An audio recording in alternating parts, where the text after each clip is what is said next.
قدرمنو لیدونکو یو ځل بیا مو په سلامونو او نیکو هیلو هرکلی کوم. ښکلې او له پنده ډکه کیسه ده، تر پایه راسره یې وګورئ. که ښه مو شوه لاندې په کمنټ کې یو ښکلې جمله هم راسره شریک کړئ.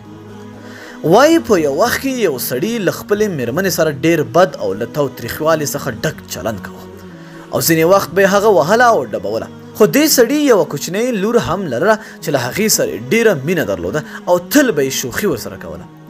یوه ورځ همدا پلار او لور یې له یو بل سره خندېدل او شوخي یې کولې چې ښځې خاوند وویل: سړیه، که چېرې یوه ورځ دا لور دې واده کړې او خدای مه کړه که میړه یې ورسره بد چلند کوي او ځوروي، ته به څه کوې؟ سړي په ډېر جدي او غوسه حالات کې ویل: که زما لور یې ووهله هغه به ووژنو. مېرمنې په ډېرې عاجزۍ او معصومانه ډول وویل: زه هم د داسې یو سړي لور یم چې ډېره مینه راسره لري. پوه شې چې د هر شخص سزا د هغې له عمل څخه ده.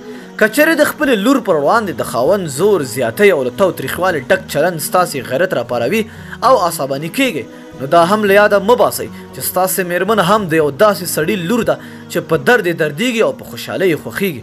نو د الله پرهیزګاري غوره کړئ او له خدایه وډار شئ.